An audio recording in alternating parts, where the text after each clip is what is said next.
The Summer Games Minute, brought to you by Mass Mutual. It is one of the most coveted trophies in the world, but are gold medals really gold? Well, mostly, they're not.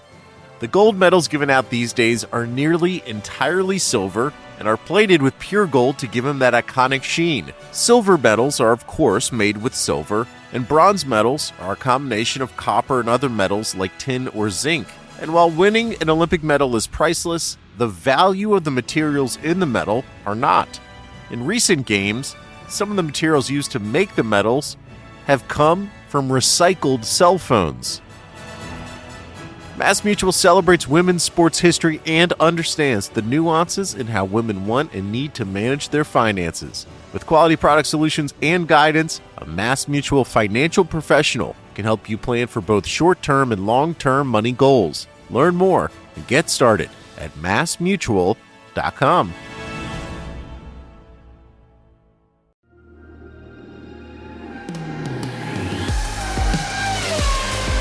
We're back.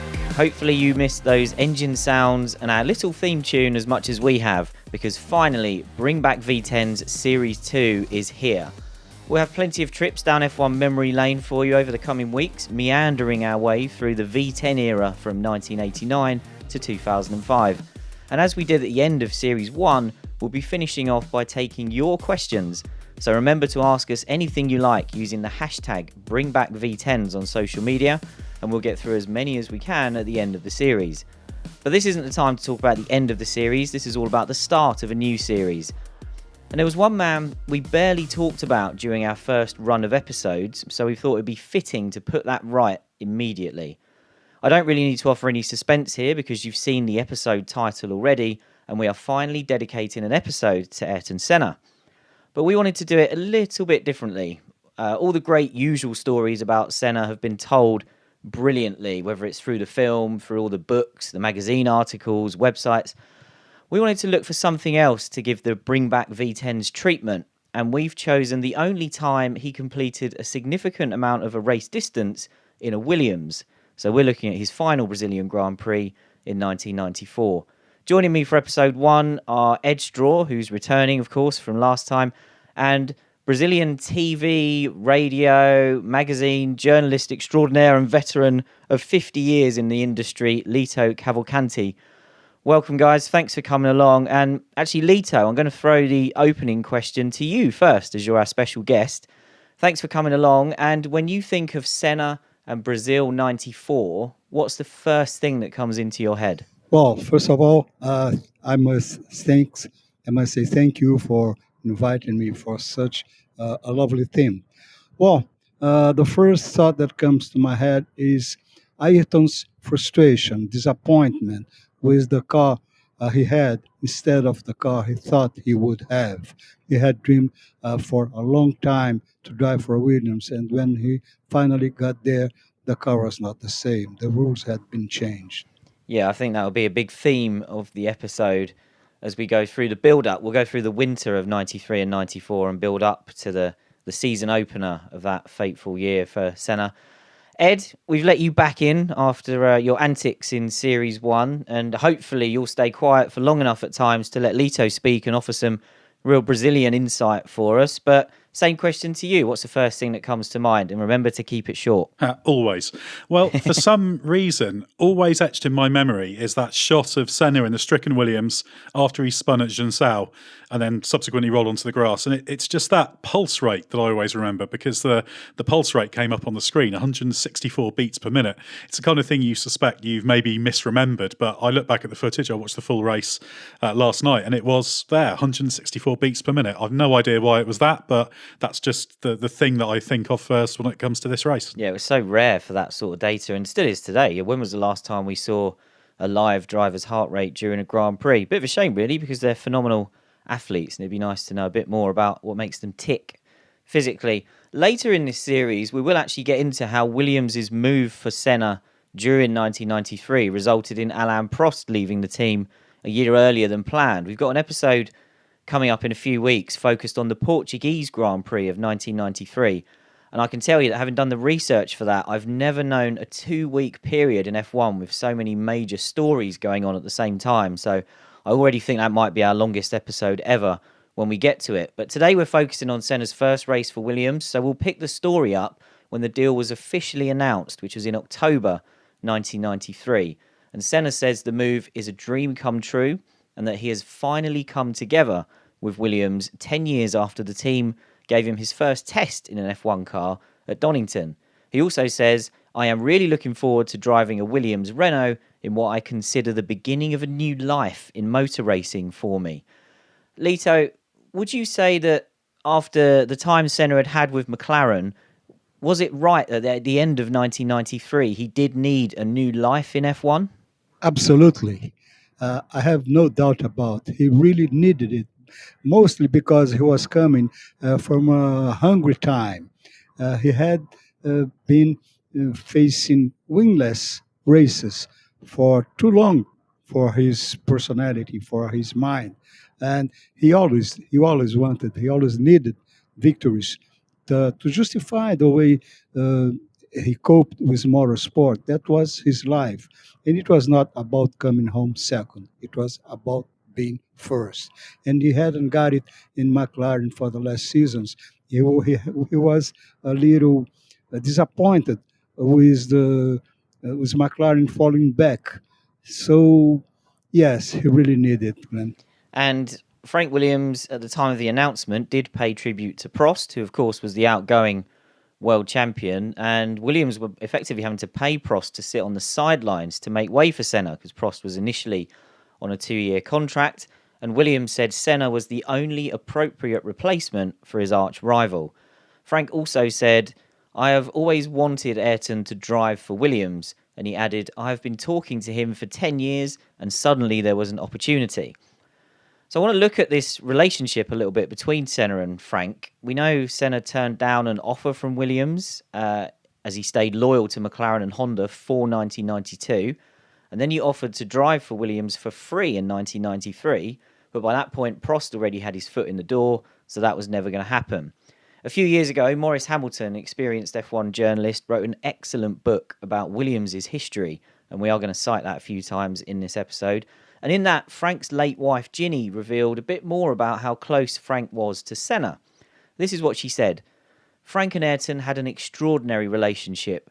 Ayrton always used to come and have dinner with us, I think even before he was at McLaren, when he was still at Lotus.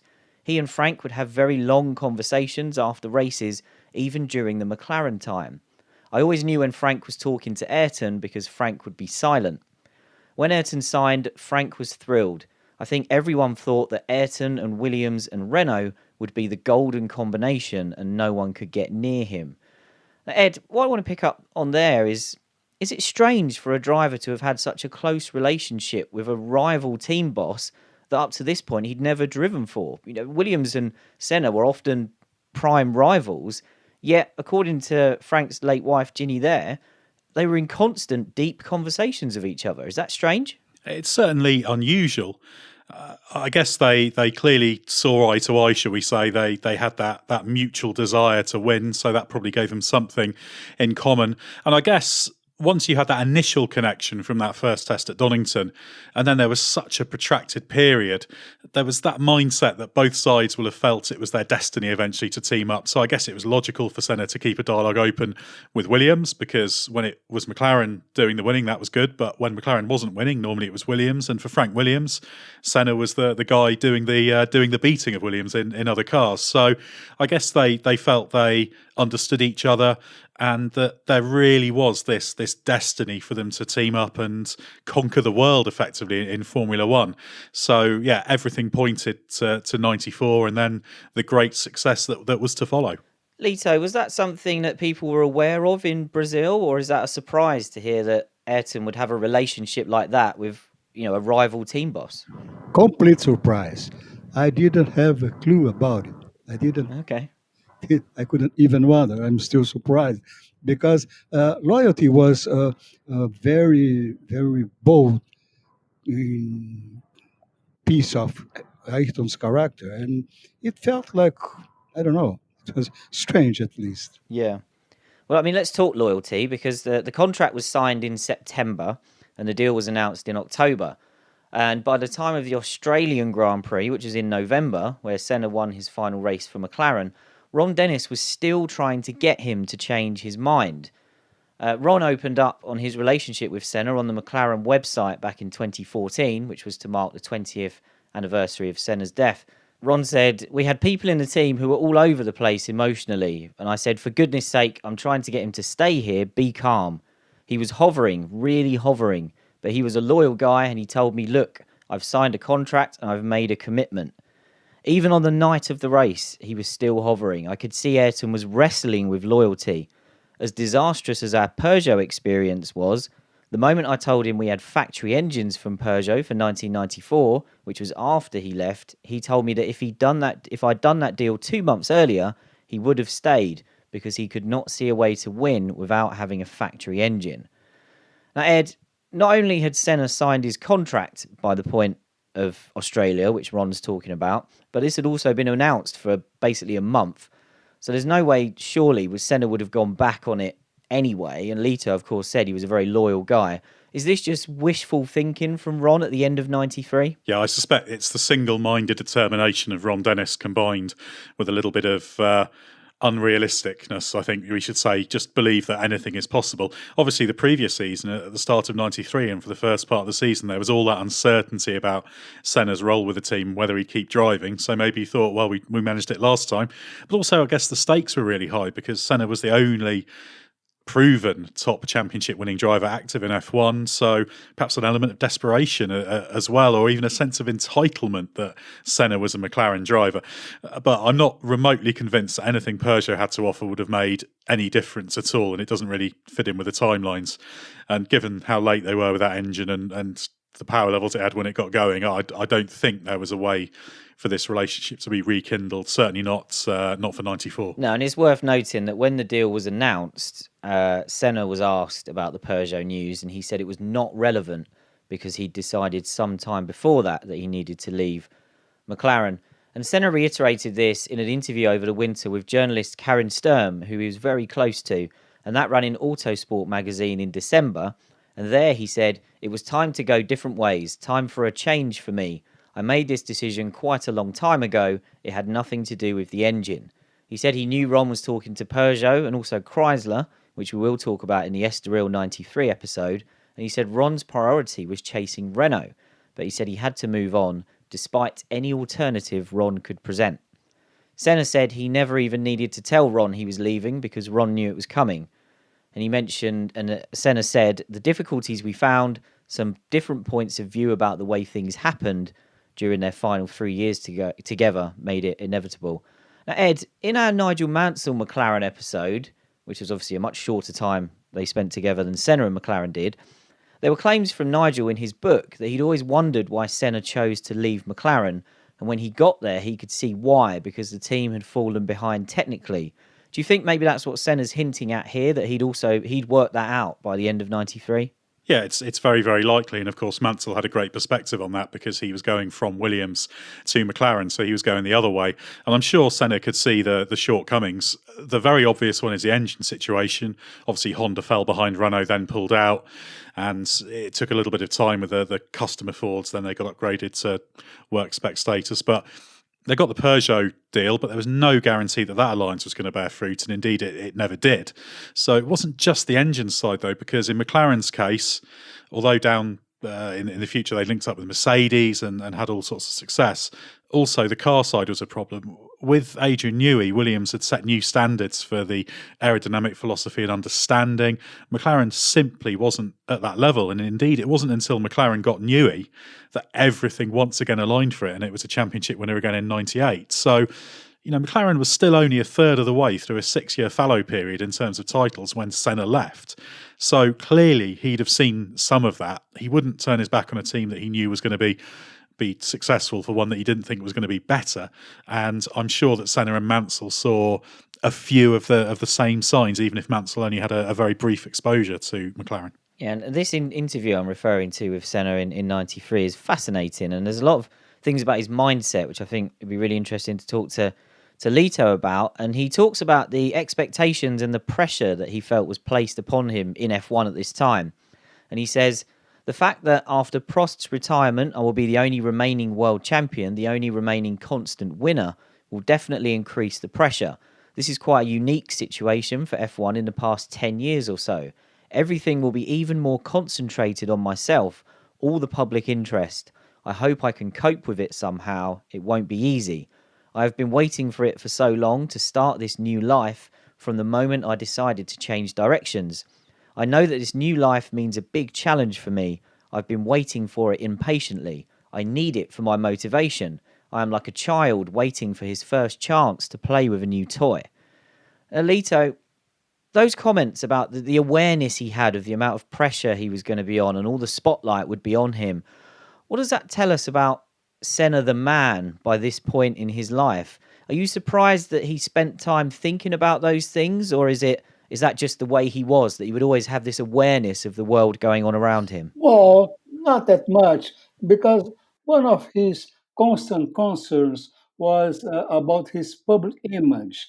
He always dreamed of being seen as a winner, as a hardworking man, and wanted to pass on the message that hard work always pays. And it was one of his concern about the children that looked at him like a hero, looked up him. Uh, no, really not surprised about it. He was always very mindful with his image. Yeah, that's interesting. I think that's part of why he had maybe the status that he did in Brazil. So the last thing we'll pick up from this interview before we move truly into 1994, Senna reveals that on the day he signed his contract with Williams, Flavio Briatore from Benetton was calling him about a drive for 1994. Senna said, I had Flavio on the phone wanting to meet me by any means, trying to see whether I could drive for him next year. Even if he has said publicly that there wasn't a place for me in his team, the truth was different. He actually phoned me as I was on my way to sign, but he doesn't know that.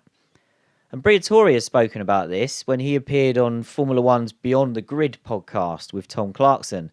He didn't mention this specific phone call, but he said he spoke to Senna during 93 about coming to Benetton. Senna went to his house and told him he was getting $1 million per race from McLaren, and Senna basically said to Flavio, you can't afford me.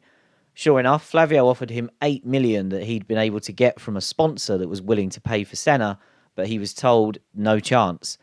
So Ed, this means we could have ended up with Senna and Schumacher as teammates in Benetton at 1994.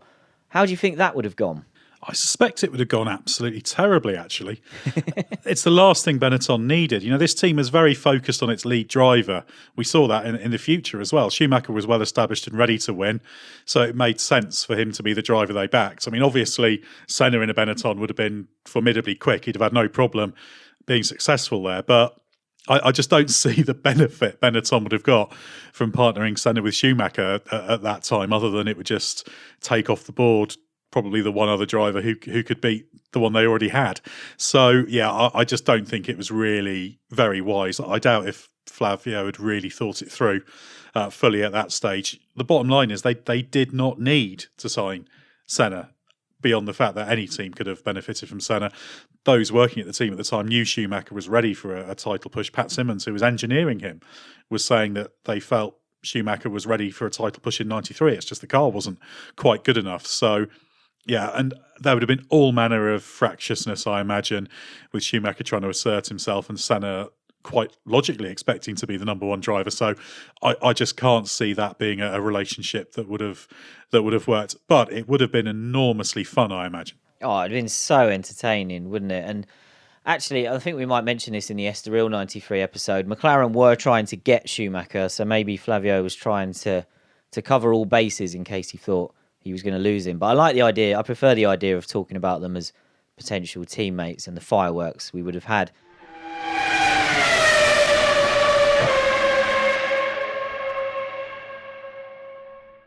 Senna goes on to say that he spoke to Ferrari as well, and he admits that he assessed his options across all the likely front-running teams. He says, I was also in contact with Ferrari, but Ferrari went through many changes on both the management and the technical sides in the past 2 years, and it was difficult to establish a starting point.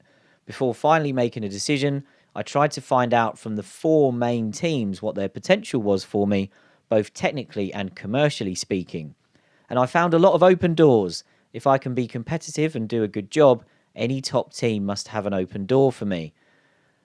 Lito, again, Ayrton being so honest and open here, it's often talked about, would he have gone to Ferrari? Do you think it's inevitable that he would have gone there before the end of his career? Yes, I do. I really think so. There are many reasons for this.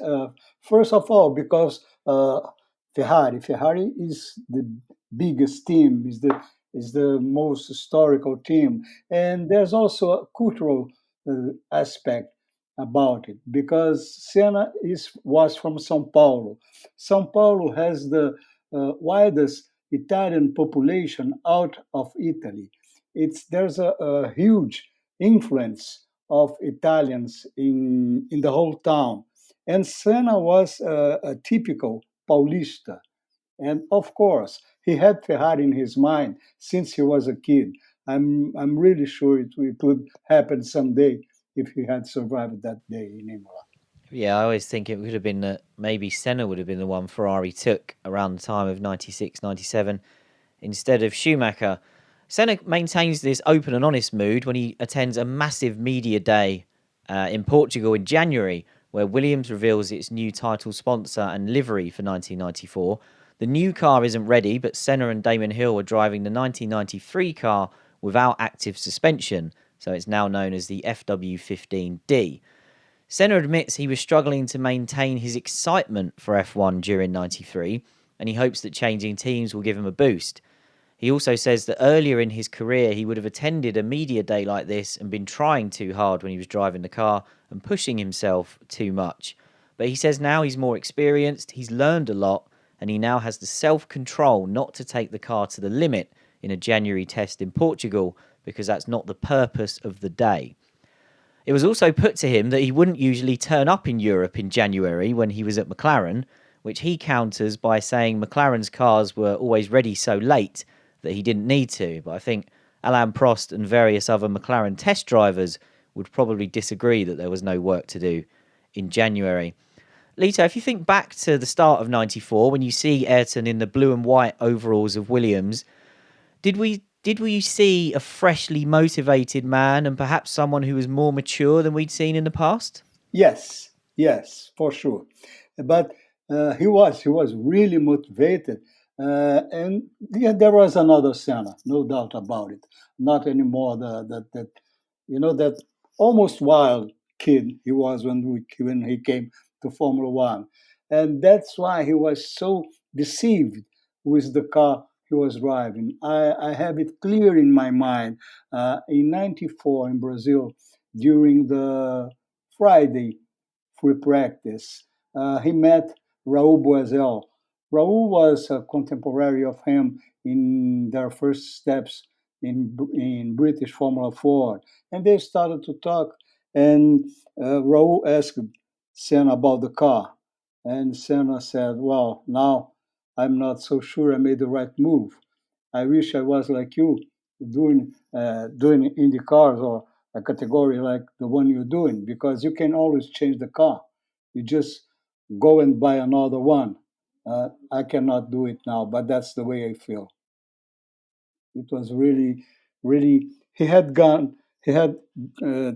fallen from paradise to hell in I don't know, a week, something like that, and it showed to me how motivated he was before, but he still was so motivated, and we could see it during the race. Yeah, and we'll get into more detail about what was wrong with that car and why it didn't work. But let's look at the pre-season expectations, which, as Lito explained there, perhaps it became clear quite quickly weren't met. This is following in the wheel tracks of Mansell and Prost winning championships in dominant fashion with Williams in 92 and 93. So the assumption was that Senna would pick up where they left off and make it a hat-trick. But driver aids were banned for 94, most notably active suspension and traction control. Adrian Newey at Williams had mastered designing his aerodynamics around the consistent ride heights of an active car, and we'll explain that in some more detail in a bit. But the general expectation was that the banning of driver aids would close the field up and peg Williams back. In that December interview, Senna said that Williams' gap from 92 to 93 had got smaller, and he expected it to get smaller again in 94, but he said, "I hope and pray there will still remain an advantage." In January, he says 1994 will be more competitive than the last 2 years. He says Benetton was getting stronger through 93, Ferrari was catching up, and it was only a matter of time before McLaren gets on the pace with Peugeot. Frank Williams says there is no question it will be a harder season, and he says he's convinced the cars will be much more closely matched and Williams might not even be the quickest. And Frank says, "We've made life difficult for people in the last 2 years and that won't carry on. People always catch up. We are the target and it's easy to focus on the target and strive to get there." Before Senna had driven the car, Lito, do you think the expectations in Brazil were that he would just carry on what Mansell and Prost had done the 2 years before? Or was there an awareness even in Brazil that getting rid of the driver aids would reduce the Williams advantage? No, everybody was completely sure that he would blow the opponents. It was really the best driver driving the best car, and with the best designer that was on those days, Adrian Newey. There was a feeling that he would go back to get back to the winning ways he had at McLaren before. No, no doubt at all. That's one of the things that made him feel obliged to give all he had to in the races. He was really being pushed by the people, and so he was pushing himself much beyond his usual limits, so that he spun in that race. It was not usual. No, very uncharacteristic. And I think I had that expectation as well. It just felt like we've had two great drivers in the Williams already. Now we put the other great driver who's still active, and he'll win a championship as well. But Prost was still in the news around this time, despite his somewhat forced retirement, because Ron Dennis was trying to get him to come back to McLaren. Ron was very honest about this through the early weeks of 94, saying he was trying to get Prost to drive the car, and eventually Prost agrees to test the new McLaren Peugeot. But there are added complications because as part of Prost's deal with Williams to be paid to sit at home, he can't race against the team in 94. Senna joked that while this was going on, he didn't mind if Prost came back, and he said it would do a lot of good to my bank account, referencing the fact that Prost's payout would have to be given back to Williams, and some of it would probably end up in Senna's pocket. But on the eve of the season, having tested the car, Prost appears on French TV to announce that he will stay retired. He says, "I did that test for myself. Now I'm certain retirement is right. I'm 100% at peace with myself and a page is turned without regret." Ed, Prost said before that test he knew that if he came back for 94 he wouldn't be challenging for the championship. But do you think the performance of the McLaren Peugeot was the thing that put him off? And was he right to say no to a comeback? I'm sure had he jumped in the car and found it to his liking, I've got no doubt he'd have tried to take the seat if he could do. If those contractual problems could have been got round, McLaren would have been motivated to do anything it takes to get around those problems, and anything contractual is solvable if you throw enough dollars at the problem. But what Prost wouldn't have wanted to do is jump into a McLaren Peugeot package that wasn't capable of winning and have to wring the car's neck to pick up a handful of podium places. We know it wouldn't have worked for him, so he was absolutely right. I think the only circumstance in which he might have done it, and perhaps the only thing in the back of his mind was, well, if I jump in this car and it's absolutely brilliant and the engine's really good and I can cruise to another world championship, maybe he'll try and do it. But I doubt he ever thought it was that serious. But it's really easy to forget how big a story this actually was through the first few months of that year. So we've got to consider it was a realistic possibility. And it would have been interesting had he tried, because what did Frank Williams say? I think he said it would be very embarrassing for all concerned if Prost were to race. And he said especially for Alain. So yeah, that would have been a fun one to untangle. But look, the Prost we saw in 93, a very calculating, only really push when he needed to. He did cruise to the championship. That wasn't the driver who'd be able to jump into a McLaren like, say, Häkkinen did during this season and really fight tooth and nail for the podium finishes he got. So I think it was good for both sides that this Prost-McLaren reunion didn't happen. And Lito, it's well known that Senna's relationship with Prost changed when Prost retired and he was no longer a threat to Senna. But we also heard that Senna missed the competition with Alain at the start of 1994. So how do you think Senna would have felt if Prost had come back with McLaren that season? Oh, I think he would feel disappointed because it wouldn't be anymore the Prost that he was used to battle for the victories, for the wins, and it wouldn't be the same Prost. At the end of the day, he enjoyed very much that relationship with Prost. That was pure motivation for him. He had nothing personally against Prost. Yeah, you can see it, but by the way the relationship changed when Prost retired, he were almost friends, But when the only thing he wouldn't stand in Prost was to beat him, but to see Prost on the track without conditions to fight against him, I think it would not. Wouldn't say that it hurt him, but he would enjoy it anyway. Yeah, that's not what the relationship and the rivalry was about for either party, I think. But let's talk about the Williams FW16 then, the 94 car. Adrian Newey took Senna to see the wind tunnel model of the car, and in his book, Newey recalls Senna immediately getting down onto his hands and knees to inspect the model. Newey wrote, "All the time I was impressed by his interest in the detail, his inquisitiveness and his obvious enthusiasm. He was looking under the diffuser, listening closely as I pointed out key features. He wasn't an engineer, but he wanted to absorb as much as he could about the design and philosophy of the car. He had a boyish enthusiasm, a desire to learn. It was one of those qualities that made him so great." Lito, do you think maybe this is a side of Senna that gets forgotten over time? We look back at the legend now, and it's all about the things he did on track. But do you think his dedication and his attention to detail off track was also a really key part of what made him so special? Oh yes, I think it's completely forgotten.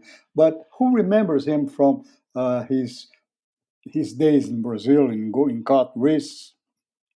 We'll always have in mind a kid with dirty hands, very, very fast on the track and very, very busy on his car, changing spark plugs, adjusting the transmission chain, always taking care of his cars himself. He was kind of almost a mechanic in his own car, in his own cart. He's always been like that, always a hardworking driver. I think it's got completely forgotten. Yeah, and it's such an important part. Even today, a driver has to be just as good in the engineering room, perhaps, as they are in the cockpit. Let's talk about the FW16 some more. Newey said it was a clear evolution of all of his cars that you could trace back to the 1988 March that he designed. And looking back in his book, he says, "Had we become too complacent or conservative? Possibly. With the regulation change from active back to passive suspension, we should probably have made more changes in order to develop a car more aerodynamically suited to a large range of ride heights. You could probably argue that we didn't adapt to what was effectively a major regulation change as well as we could and should have done, and that I didn't put enough thought and work into this area."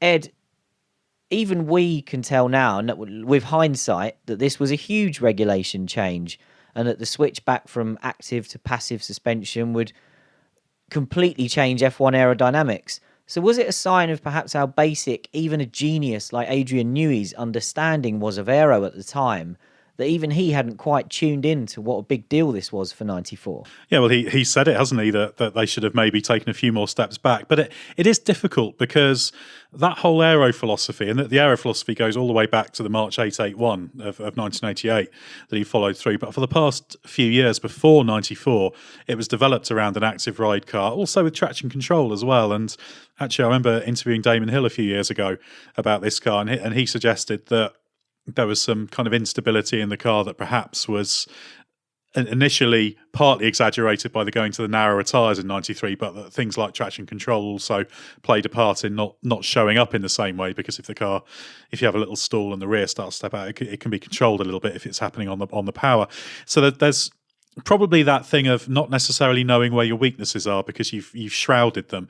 And I get the impression they kind of they sort of tried to adapt and carry on with the aero concept they had and evolve it, and that just exposed some of those weaknesses that were probably there that you could get round with particularly active ride, because obviously when it comes to aero, having the platform control is absolutely essential, and it's vital to this day. And we should remember this is a much younger Adrian Newey. Obviously, aerodynamics was still much less well advanced and well understood, so it was part of the learning curve for him, I'm sure, and he's become very, very good over time at working out in rule sets where the performance is to be gained, etc., where the potential banana skins are. But we also see this pattern time and time again. Maybe the one time we haven't is most recently with Mercedes, that when you have big rule changes, often it's the team that's succeeding that gets tripped up the most, because it's gone down so far down the line of refining the existing concept, the parameters change, and suddenly, with those dials changing in all sorts of areas, weaknesses get thrown up, or areas that you take for granted trip you up. So, yeah, Newey probably should have been a little bit more wiser to it, but I think ultimately it was a question of almost being a victim of their own success. Yeah, and who are we to question Adrian Newey? In fact, probably the only things I know about aerodynamics have probably come from reading his book and studying people cleverer than me, analysing his cars. Testing gets underway in 94, and it becomes very quickly on Williams' radar that Benetton are fast. Newey recalls Senna not being happy with the seating position in the Williams or the small diameter steering wheel, which I suspect was a legacy of Nigel Mansell's preferences in 92. Mansell loved a tiny steering wheel. Damon Hill remembers it being an uncomfortable fit, as many of Newey's cars were in this time, and he said the drivers were scrunched up in the cockpit and you'd have scabs on your knuckles from driving it. But the drivers were also finding the car unpredictable to drive. Newey says it was useful that Hill stuck around from 93 because he'd driven the good active car, and then he could make it clear to Williams just how much performance they'd lost going back to passive. Newey said it wasn't that we'd produced a bad car as such, it was that we hadn't produced a car that was well suited to passive suspension. So a bad passive car, I would say. We were casting anxious glances at Benetton. Their car seemed to be very competitive. Senna said to Hill around this time, "Does it always feel like this?" And Hill says his response was that he was hoping Senna could tell him. And the big final pre-season test is at Imola, and Schumacher's fastest, a tenth ahead of Senna. There's a flurry of times at the end of the final day, and it's almost like a mini qualifying session before everyone packs off to Brazil. Senna said, "These are not the real times. We can go faster, but this is our strategy, not to show all of our cards. This isn't the game. That begins in Brazil." And while Schumacher was happy, he said, "We know this is not reality. The Williams hasn't shown its true potential, and we were at 100%. Ed, we talked about this a little bit already, but Williams knows it's got a difficult car by this point. But do you think from the outside, the expectation was still, we'll get to Brazil and Senna will be at the front? Yeah, very, very much so. I think there was a feeling that Williams were maybe playing their cards, keeping them close to their chests, and just the feeling that it'll be all right on the night, really. There was a lot of excitement around how strong Benetton and Schumacher were, and it was known that there were Williams problems, but I think the feeling was the Senna-Williams combination would, when it came down to it, be unbeatable, and it was more a question of whether Benetton and Schumacher could challenge rather than whether Williams would be behind. It's very easy with hindsight to misremember what the prevailing narrative was. But it really was a question of whether Benetton could really make good on this testing form and really challenge, rather than whether Williams was in serious trouble. So, yeah, I think people still, even after testing, and testing wasn't quite the media extravaganza with all the kind of analysis that people like ourselves do nowadays. Back in those days, either we have to remember. So, yeah, I think as we're going towards Brazil, everything was packed up. People really still did feel the Williams would be sorted and be absolutely setting the pace by the time they got to Interlagos. Yeah, and talking of Interlagos, back at the January media event, Senna was asked about starting the season with his home race. And he said, I wish Brazil wasn't the first race. I'd have preferred more time to get the new car and myself further forward. When it's totally new, you can be caught out by some small thing. I'd rather not be exposed to a surprise and be able to go through slowly and methodically. And Hill noted that from the moment Senna arrived at Williams, he seemed, and this is Hill's words, these are Hill's words, perpetually pensive. He gave the impression of someone carrying the mantle of being the best of all time while embodying the hopes and dreams of the entire Brazilian nation. Lito, do you think there was this huge pressure on Senna by this point with the status he had in Brazil? Did he feel obliged to win the Brazilian Grand Prix? Yes, yes. He had always felt like this. He had such a nationalist part in his heart. He was always waving the Brazilian flag. And when it came down to Interlagos, the track, he was the mind behind the reconstruction of the track. It was his track. It was his home. It was his public there in the stands. And from the public, it was not the pressure from the public, it was the pressure from himself, and the public was not feeling that he had to win. The public was feeling that they knew he would win because he was God. And so that's the pressure was really, really tough on him in those days. The car was not good at all, but he would do everything he could to win.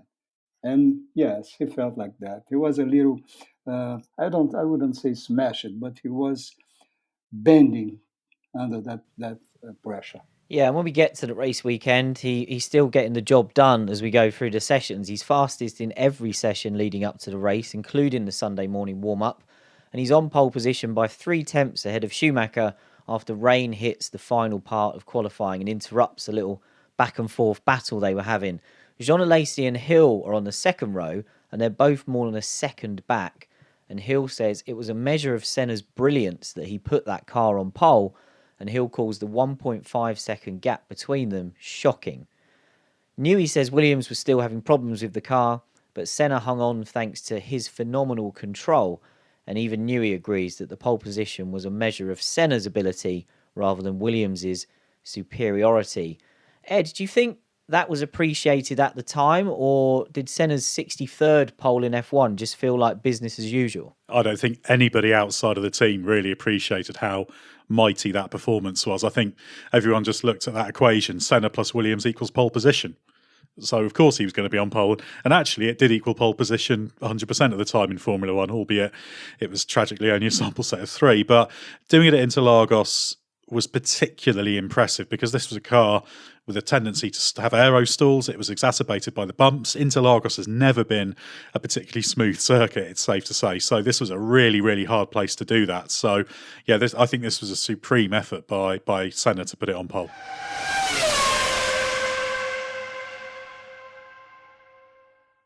And in the race, Senna makes a good start. Alesi makes a great start and jumps Schumacher for second. Schumacher makes a failed attempt to get past the Ferrari at the end of the first lap, but repeats the move a lap later and pulls it off. So after 2 laps, though, Senna is already 4 seconds clear. And Schumacher said he panicked during that short time spent behind Alesi because he thought Senna might get out of range and he'd not be able to get within striking distance around the pit stops. 1994 marks the return of refuelling to F1, and Benetton was definitely the first team to cotton on to the importance of strategy for overtaking and for winning races.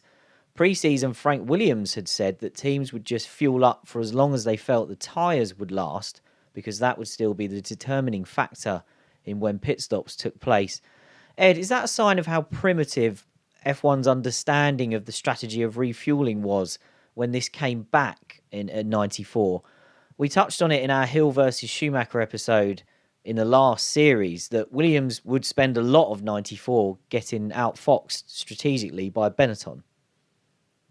Yes, I think that mindset of it being tyre life and tyre performance defined, with the refuelling level being secondary, very much was underestimated by Williams. It took them far too long to get on top of that. Actually, that side of it, the actual strategy in terms of number of stops, fuel loads, etc., wasn't really relevant at Interlagos. It was more the speed of the refueling stop was the key there in terms of the change of lead. But yeah, Benetton were just far ahead in these terms, and of course it was Ross Brawn who was there, who was playing a part in doing that, and we saw him doing all these advanced strategies in later years, famously with Ferrari, but he started doing them with Benetton because it was all about calculating your trade-off of when you could attack, how you could gain track position without actually overtaking on the track, and Williams were really slow on this. You could excuse them for the first few races of 94 not quite getting it, but they were very flat-footed in adapting, unfortunately, because they remained so focused on this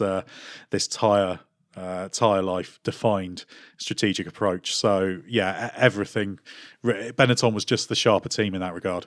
And that's how it proved here, because although the strategies were quite similar, in fact the first stops for Senna and Schumacher, they come in on the same lap, but Williams do get outfoxed. I'm not quite sure how they managed to be so much slower than Benetton in the stops, because Schumacher put an extra lap of fuel in but comes out ahead. So he takes the lead during the pit stops, pulls away a slight gap during the second stint, and he ends up managing that gap at around 5 or 6 seconds. Senna pits first, second time around. And again, Benetton are much faster when Schumacher's in a lap later, and the gap's up to over 7 seconds. And Schumacher said he never really felt under pressure and he could increase the gap whenever he needed to, and that he was getting held up in traffic but could always pull away. Lito, once we had the second pit stops and Schumacher's lead was even bigger, did you think that the race was over then in terms of the battle for the win? Was Ayrton going to finish second at that point? Well, thoughts were coming and going by the time, because when we saw the gap, everybody said, well, now it's gone. There's no way he can fight back. But suddenly, Senna gets back to the track and start to fly and say, hey, there's still life there. Let's see what can happen. And he was really getting closer to Schumacher, but until that moment where he lost control in Junção. But still, we were believing or hoping that Senna would make a miracle and would win that race, because it was Senna, because it was at Interlagos, and at Interlagos there's only one winner. It was Senna. It was not that day. Yeah, I mean, he certainly tries, and he does get the gap back down to just under 5 seconds before he has his fateful spin on lap 56. And as if the footage that Ed mentioned at the top of the show, Senna broadside across the circuit, if that wasn't shocking enough, obviously he stalled the car as well and ends up having to roll it back down the hill off the circuit into the grass, and he's out of the race. Senna took full responsibility for the spin, publicly saying he made a mistake and holding his hands up to the team in a debrief afterwards. And Newey recalls, none of us had it in our hearts to pass judgment. He was driving a difficult car on the limit, and he had done things with it no other driver could. Damon Hill recalls a similar theme in his book, saying Senna spinning on his home track said everything about how hard that car was to drive. I finished second, 1 lap down. I was physically destroyed after 70 laps, and I could not imagine how Ayrton had managed to get as far as he did. It was probably also dawning on him that this season was going to be tougher than he bargained for.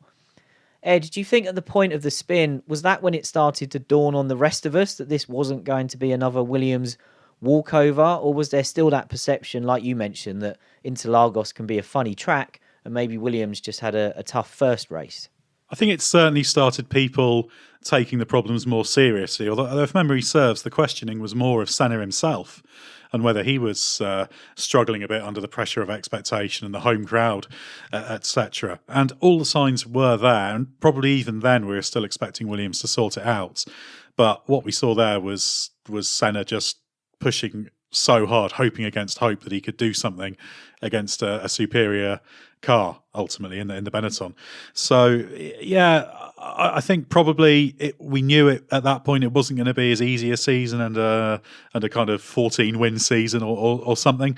But I think still even then there was a suspicion it might just have been the pressure of the home race, the expectation, everything getting a little bit overwrought, and then a little mistake is made. And actually, if you watch it, there's the camera angle Fu Junsao, you can see the rear end on the power stepping out quite regularly there on Senna. So he was leaning on it there and obviously backing himself to deal with any problem he had in that corner, but it just caught him out in the end. So yeah, I think this is where the suspicions that it might not be that straightforward start to come. Although I don't think still people realised how big a problem the Williams really did have. Yeah, and Hill being a lap down was perhaps the true measure of where that car was for a driver who was perhaps not as superhuman as Senna, and I hope Damon wouldn't take offence at that claim. So Schumacher wins the race, and afterwards there's news that Benetton have been protested by our very own Gary Anderson, no less. It was to do with Benetton's barge boards, and let's hear a quick clip from Gary on why he did it. Brazil 94, we finished fourth. And, as a small team, a third place podium position as such would have been a massive reward for our efforts. And we had a good little car. So I decided to protest the Benetton because of the barge board arrangement. In the regulations, it said that the underfloor and the barge board and its brackets basically are part of that, had to be an impervious surface. In other words, if you look at the dictionary, impervious means you can't pour water through it. So, in other words, you couldn't have any holes in that floor. On our car, we had the barge board. It was held on by there was one stay at the bottom. So basically, you could come along the underfloor, outside of the underfloor, along the leading edge of that stay, around the profile of the bottom of the barge board, back around again along the back of that stay and back onto the floor. So it had a continuous perimeter, external perimeter as such. So there was no holes in it. On the Benetton, they had two stays, one at the front, one at the back of the barge board, which is much easier and lighter to do. It kept the barge board stiffer. But I felt that was illegal because you had the same as us. You had a leading edge on the front stay, around the outside of the barge board, along the back of the barge board, along the back of the back stay, and across the floor again. But you had that hole in the middle. So if you poured water in between the barge board and the underfloor and the front stay and the rear stay, there was a big hole there, and it would go through. So we protested on the fact that hole was part of an impervious surface. Unfortunately, we didn't win. To this day, I still say we were right. I think if Charlie Whiten was here with us now, he would say the same thing. I've talked to him about it many times. But between them and the way the situation was, they came up with the fact that the surface that was there was impervious. So, that means like a sieve is impervious, is solid, and the holes don't count. Well, I don't understand that philosophy. So there's Gary's view, and at Williams, Newey agreed. He wrote in his book that Benetton said, "It's not a hole, it's a series of stays and a barge board," which is a bit like saying the middle of a polo mint isn't a hole, it's just a place where there happens to be no mint. I do love the way Newey tries to simplify aerodynamics. It's brilliant. But he said it seemed like a weak argument, and he was stunned when the FIA not only allowed the Benetton interpretation, but then changed the rules for 1995 to make it clearer that this type of design was allowed.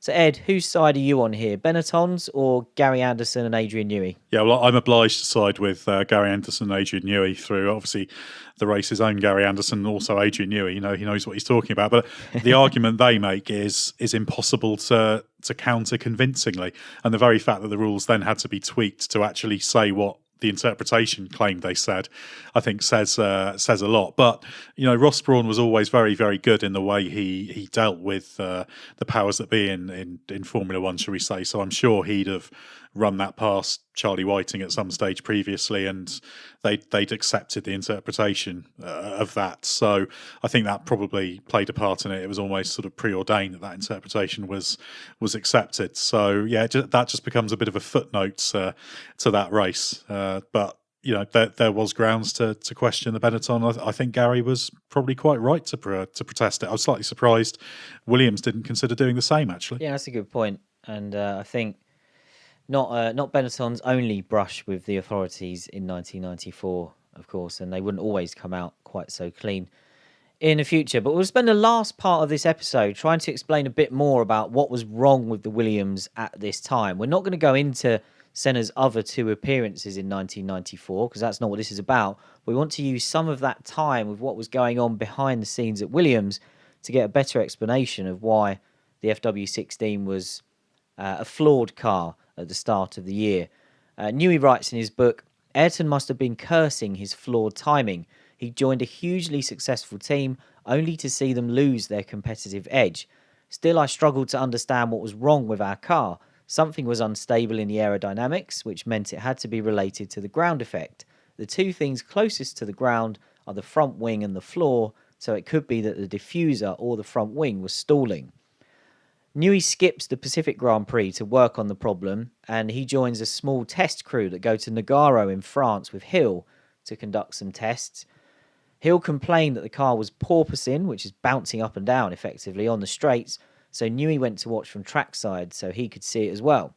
He goes back to the wind tunnel running tests with Floviz paint to look at the airflow separation, or to look for airflow separation, I should say. There's no indication of a problem with the front wing, so he moves to the front of the side pods because that's where the floor begins and that's where you're carrying the airflow to the diffuser. Here, Newey spots a clear airflow separation at the front of the side pod, which was causing the diffuser to stall in a way Newey describes as violent and catastrophic. So no wonder Senna spun it at Interlagos.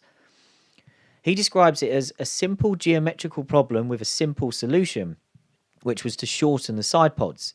He'd gone for long side pods because the longer the side pod, the more suction you can generate from the floor and feed into the diffuser, which means more downforce if you can prevent the airflow separation. But the further forward the front of the side pod is, the lower it is to the ground, which makes it more likely to suffer this separation. Newey described it as a eureka moment. He needed to get the front of the side pod further away from the front wheels, which would mean less peak downforce but more consistent performance. And that's something we hear a lot about today. It's not always about the highest downforce number you can generate. It's got to be usable downforce. Newey said that until he could redesign the side pod, and that redesign didn't appear until the French Grand Prix in July, Williams would be trapped with a bad car. He explained the situation to Senna, and they worked on setup tweaks to get around it, but Newey says no amount of setup tuning was going to overcome the car's aerodynamic instability. Lito, if we look beyond Imola, if Senna had survived and had still been in the car, do you think his job in the races up until the upgrade arrived in France would have been just to get the maximum out of the car and maybe have to settle for some second places? Do you think Ayrton could have been the guy to say, right, I just have to start finishing second to Schumacher until I have a car to really fight him? Could he have done that in his mind? Yes, I think he would. As he had done the season before, 93, he would wait for a track where he could beat everybody, or he could fight for victories, like he had done in Monaco in 93. But he would, I think he would get some points, be second, be third, and then wait for the right moment to fight for the title. I think he would. What do you think, Ed? Do you think, would that have been the way Senna and Williams had to play it? Would they have had no choice but to accept the role of second fiddle to Schumacher over those next few races? I think that would have been the plan, yes. I mean, you could say that the fact that Senna didn't settle for second at Interlagos suggests he wouldn't have been willing to, but that was the home race, and he felt an obligation to the home fans, of course. And they didn't know as much about the car at that point as well. Exactly. And you know, he was the man for Brazil, and you know, there's the footage of them all leaving the circuit once he'd spun out. So I think we can consider Interlagos its own thing. It would have been interesting though, because obviously he didn't get any points in the Pacific Grand Prix. Obviously Imola went as Imola went. So had he still been going, they'd have lost a lot of points. So that wouldn't necessarily even have been compatible with that being patient. So it would have been really, really tricky. And I think it would have been fascinating to see how the team, how Senna and Williams would have gone. Would they have kind of coalesced around this joint objective and then come through to take the title? Or would it have become fractious? Would Senna have thought this wasn't the team that I thought I was getting? Williams have thought, this wasn't the driver we thought we were going to get. And then it sort of all goes a little bit Prost at Ferrari.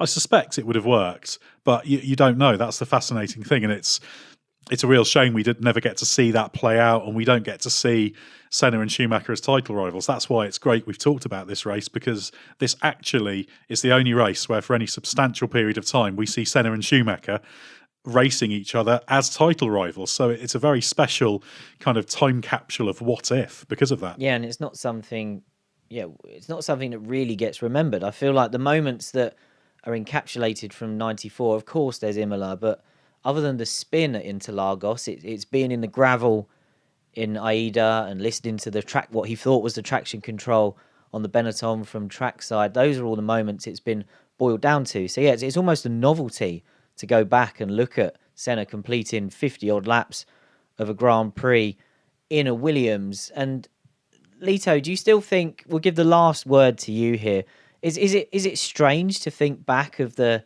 one race where Ayrton did actually have a battle with Schumacher, and do you think that would they have defined the next few years of F1? And do you think that Senna could have fended off Schumacher? Because Schumacher was a phenomenon in F1 over the years that followed. Was Senna perhaps the only person that could have stopped that happening? Yes, I think it would be memorable. I think we'd have a Titans battle. Two drivers, the best of each generation, a seasoned, experienced, and more mature Senna, but still that driver on fire that he's always been, and Schumacher growing up, Schumacher becoming the guy who would win 7 world titles. I think it was really, really a shame, because it would be, I think, the best moments ever in Formula One. Yeah, such a missed rivalry, and I think the greatest rivalry that we didn't get. Now, we did say at the start of the show we wouldn't venture past the Brazilian Grand Prix. We did a little bit in the end, but hopefully that helped explain what was wrong with the Williams at the time Senna was driving it, and why his efforts at Interlagos were in fact pretty heroic, even if he came away from his home race with nothing to show for it. So that's it for this episode of Bring Back V10s. It feels very good to have Series 2 up and running. And if this is your first time listening, go back and check out our entire first series, which you can find in this podcast feed. That should keep you going for the next few days before episode 2 is released. Keep your questions coming in for our season finale using the hashtag BringBackV10s on social media. I get a notification every time someone on Twitter uses that hashtag, even if it's not a question about our podcast, so I promise you it will get seen. Next week, we're moving to the end of the 1990s and revisiting Honda's plans to enter its own team in F1. They got as far as running a test car in early 1999 with Jos Verstappen, but then decided against continuing with the project. We'll look in depth into why Honda pulled the plug and how BAR picked up the pieces.